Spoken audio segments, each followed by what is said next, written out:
കഴിഞ്ഞ ആഴ്ചത്തെ കലാകൗമുദിയിൽ വന്ന ഓർമ്മയുടെ അടരുകൾ എന്ന കഥ. സ്വപ്നത്തിൻ്റെ കെട്ടുപാടുകളിൽ നിന്ന് ദിവസത്തെ മോചിപ്പിച്ച് സുമിത്ര ഉറക്കമുണർന്നു. അവധി ദിവസത്തിൻ്റെ ആലസ്യത്തിൽ പതിയെ അടുക്കളയിലേക്ക് നടന്നു. സുരേഷും നിഷമോളും നല്ല ഉറക്കമാണ്. അമ്മ ഉണർന്നിട്ടുണ്ടെന്ന് തോന്നുന്നു. അമ്മയുടെ മുറിയിൽ നിന്ന് എന്തൊക്കെയോ തട്ടുമുട്ടും കേൾക്കുന്നുണ്ട്. ചായയ്ക്ക് വെള്ളം വെച്ചിട്ട് അമ്മയുടെ മുറിയിലേക്ക് നടന്നു. അലമാരിയിലെ തുണികൾ ഒരു കൂമ്പാരം പോലെ കിടക്കയിൽ വലിച്ചിട്ടിട്ടുണ്ട്. എന്താ അമ്മേ രാവിലെ തന്നെ ഒരു അലമാരി അടിക്കൽ? ആ അമ്മിണിയോട് പറഞ്ഞാൽ അവൾ എടുത്തു തരുമല്ലോ. അമ്മ എന്തിനാ ഇതൊക്കെ ചെയ്യാൻ പോകുന്നത്? എടി അതല്ല, എൻ്റെ ആ പച്ചക്കരയുള്ള മഞ്ഞ പട്ടുസാരിയില്ലേ, അത് തിരിഞ്ഞതാ. നാളെ താഴത്തെ വീട്ടിലെ സുനന്ദയുടെ കല്യാണമല്ലേ, നമുക്ക് പോവണ്ടേ? അതിനുടുക്കാൻ വേണ്ടി ഞാൻ ഇസ്തിരി ഇട്ട് വെച്ചിരുന്നതാ. ഇപ്പോൾ നോക്കിയിട്ട് കാണുന്നില്ല. ഏത് സുനന്ദ? അല്ലെങ്കിലും അമ്മ അതിനിപ്പോൾ സാരി ഉടുക്കാറേ ഇല്ലല്ലോ. എൻ്റെ കൂടെ സ്കൂളിൽ ജോലി ചെയ്യുന്ന ടീച്ചറുടെ മോൾ സുനന്ദ, നീ അറിയും. കഴിഞ്ഞ ദിവസം വന്ന് കല്യാണം വിളിച്ചതല്ലേ. സുനന്ദേച്ചിയുടെ കാര്യമാണോ അമ്മ പറയുന്നത്? അതിന് ചേച്ചിയുടെ കല്യാണം കഴിഞ്ഞ് 2 കുട്ടികളുമായതല്ലേ. നമ്മൾ നാട്ടിൽ നിന്നൊക്കെ പോന്നിട്ട് തന്നെ കുറച്ച് നാളായില്ലേ. ഇതിപ്പോൾ നമ്മൾ എറണാകുളത്ത് പുതിയ വീട്ടിലല്ലേ താമസിക്കുന്നത്? ഓ, അത് ശരിയാണല്ലോ, ഞാനതങ്ങ് മറന്നുപോയി. അമ്മയ്ക്ക് ഓർമ്മയില്ലേ നമ്മൾ 2 കൂടെ സുനന്ദ ചേച്ചിയുടെ കല്യാണത്തിന് പോയത്? അത് കഴിഞ്ഞ് നമ്മൾ ശക്തി തിയേറ്ററിൽ പോയി മമ്മൂട്ടിയുടെ സിനിമ കണ്ടത്? അത് ശരിയാണല്ലോ, ഇപ്പോൾ ഓർമ്മ വന്നു. നീ ഇപ്പോൾ വന്നത് നന്നായി. എനിക്ക് രാവിലെ ഇന്ന് ഉണർന്നപ്പോൾ എന്തോ ഒരു ഓർമ്മക്കുറവ് തോന്നിയതാ, അമ്മ പറഞ്ഞു.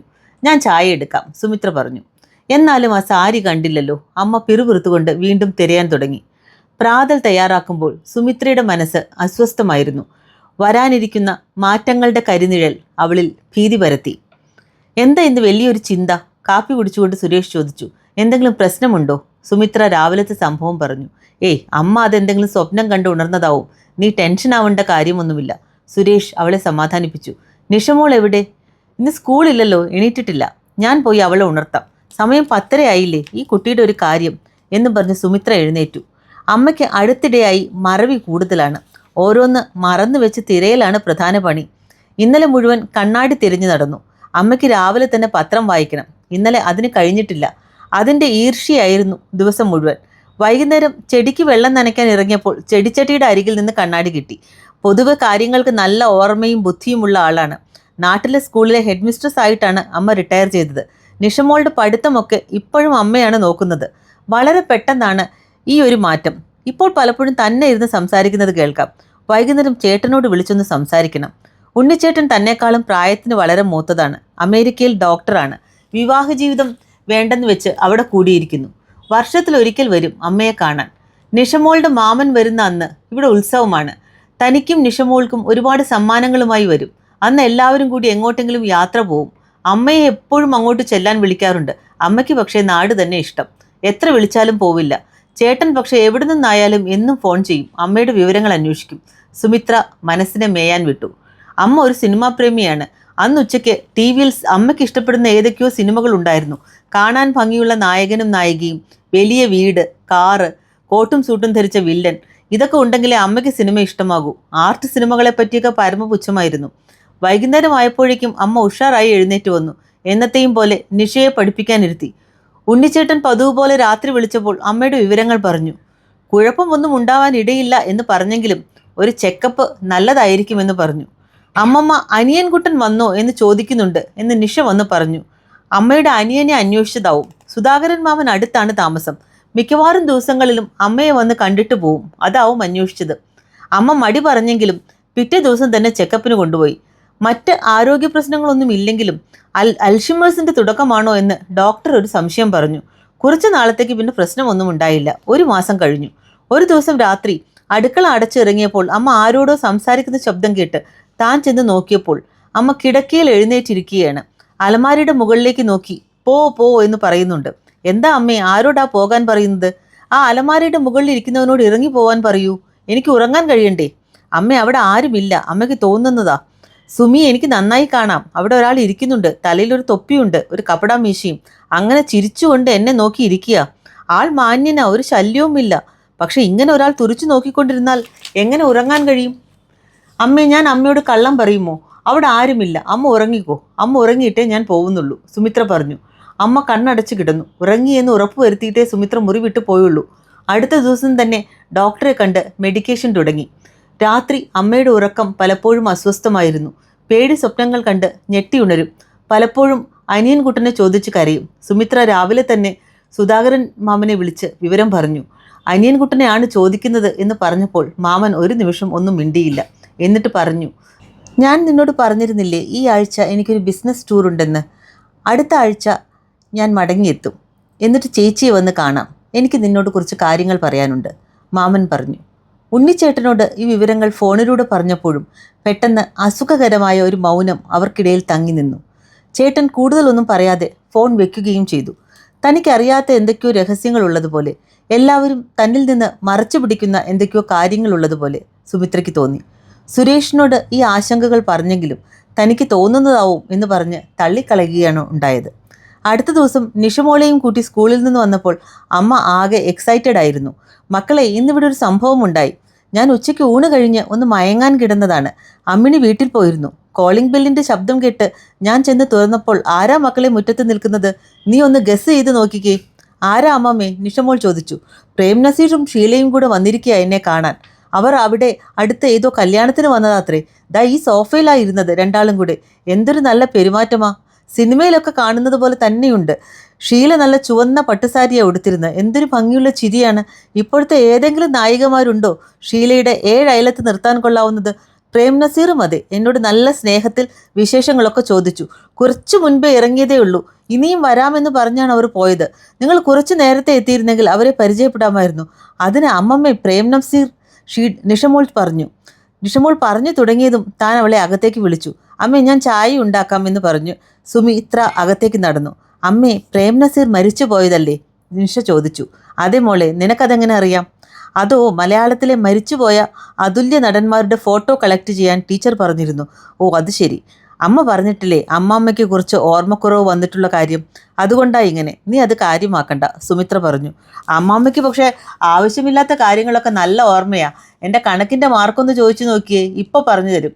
ഞാൻ മറന്നാലും അമ്മമ്മ മറക്കില്ല, നിഷ ചിരിച്ചുകൊണ്ട് പറഞ്ഞു. സുമിത്രയും ചിരിച്ചുപോയി. പിറ്റേ ദിവസം വൈകുന്നേരം സുരേഷ് ഓഫീസ് വിട്ടു വന്ന് ചായ കുടിക്കുമ്പോൾ അമ്മ അടുത്ത് ചെന്നിരുന്നു. സുരേഷേ, എനിക്ക് നിന്നോട് കുറച്ച് കാര്യങ്ങൾ പറയാനുണ്ട്. അമ്മ പറഞ്ഞോളൂ, സുരേഷ് പറഞ്ഞു. ഈ സുമിത്രയ്ക്ക് തീരെ കാര്യപ്രാപ്തിയില്ല. അവൾ അറിയാതെ ഇവിടെ പലതും നടക്കുന്നുണ്ട്. നീ വേണം ശ്രദ്ധിക്കാൻ. നീ ആ അരിപ്പെട്ടി കണ്ടോ? അമ്മ ചോദിച്ചു. ആ, അത് നമ്മുടെ തറവാട്ടിൽ നിന്ന് കൊണ്ടുവന്നതല്ലേ? സുരേഷ് ചോദിച്ചു.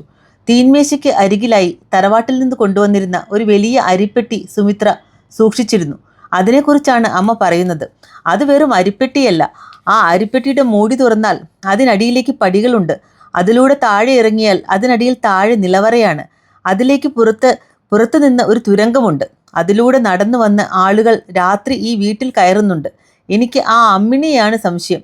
അവൾ രാത്രി വന്ന് അരിപ്പെട്ടിയുടെ മൂടി മാറ്റുന്നുണ്ട്. ആരൊക്കെയോ രാത്രി കാലങ്ങളിൽ ഇവിടെ വരുന്നുണ്ട്, അമ്മ ഒരു ഡിറ്റക്റ്റീവിനെ പോലെ പറഞ്ഞു. സുരേഷ് ഇതെല്ലാം കേട്ട് തലയിൽ കൈവച്ചിരുന്നു പോയി.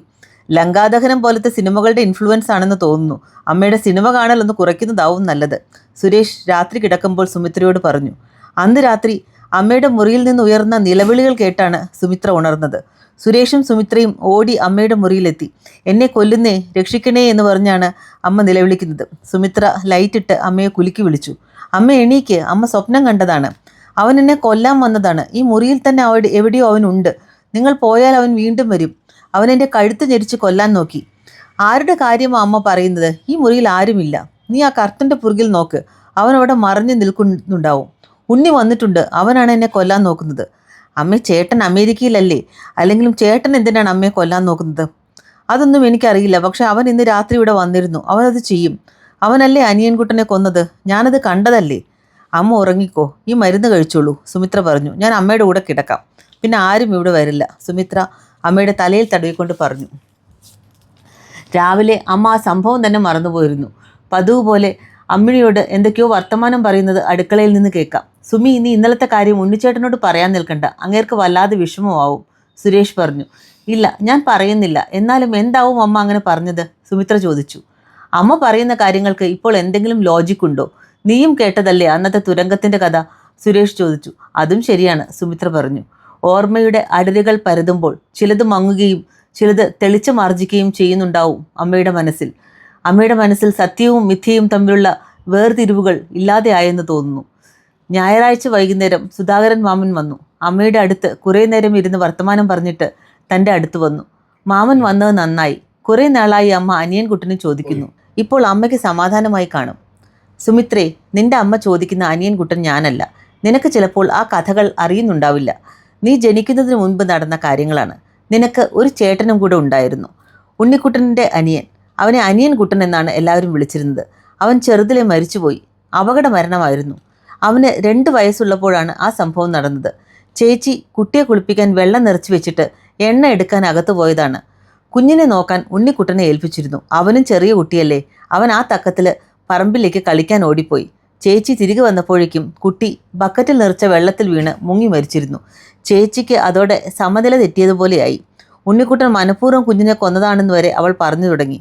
നിന്റെ അച്ഛൻ പക്ഷേ നല്ല വിവരമുള്ള ആളായിരുന്നു. ആളുകളെ കൊണ്ട് പറയിക്കാൻ നിൽക്കാതെ അമ്മയെ ബാംഗ്ലൂർ കൊണ്ടുപോയി ചികിത്സിപ്പിച്ചു. കുറേ കാലം അവിടെ ചികിത്സയിലായിരുന്നു. ഉണ്ണിക്കുട്ടനെ അമ്മയുടെ അടുത്ത് നിർത്താതെ ബോർഡിങ്ങിൽ ചേർത്തു. വല്ലാത്തൊരു കാലമായിരുന്നു അത്. അതും കഴിഞ്ഞ് കുറേ കാലം കഴിഞ്ഞാണ് നീ ഉണ്ടാവുന്നത്. അപ്പോഴേക്കും എല്ലാവരും അതൊക്കെ മറന്നു തുടങ്ങിയിരുന്നു. അതുകൊണ്ടാണ് നീ ഇതൊക്കെ അറിയാതെ പോയത്, മാമൻ പറഞ്ഞു. ഭൂതകാലത്തിൽ നിന്നും കുഴിച്ചെടുത്ത ഈ ഓർമ്മകൾ ഇപ്പോൾ എന്തിനാണ് അമ്മയെ പേടിപ്പിക്കാൻ എത്തിയിരിക്കുന്നത്?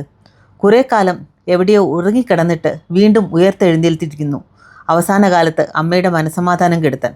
വൈകുന്നേരം ഉണ്ണിച്ചേട്ടൻ വിളിച്ചു. സുധാകരൻ മാമൻ ചേട്ടനെ വിളിച്ചിരുന്നു. അമ്മയ്ക്ക് ഇപ്പോൾ എങ്ങനെയുണ്ട്? ചേട്ടൻ ചോദിച്ചു. ഇന്ന് വലിയ കുഴപ്പമില്ല. നേരത്തെ ഉറക്കം പിടിച്ചു, സുമിത്ര പറഞ്ഞു. അന്നത്തെ കഥകളൊന്നും നിന്നോട് പറയാഞ്ഞത് മനഃപൂർവ്വമല്ല. അത് ഓർക്കാൻ ഇഷ്ടപ്പെടാത്തൊരു കാലമാണ്. വളരെ ട്രോമാറ്റിക്കായ ഒരു അനുഭവമായിരുന്നു അത്. എനിക്കും ഒരുപാട് നാളത്തെ കൗൺസിലിംഗ് വേണ്ടി വന്നു അതിൽ നിന്ന് റിക്കവർ ചെയ്യാൻ. പക്ഷേ ആർക്കും ഒന്നിൽ നിന്നും പൂർണ്ണമായി രക്ഷപ്പെടാനാവില്ല. എത്ര ദൂരം ഓടിയാലും എത്ര അകലേക്ക് ഓടിയാലും ഭൂതകാലത്തിൻ്റെ കൊളുത്ത് കഴുത്തിൽ ചുറ്റിപ്പിണയുക തന്നെ ചെയ്യും.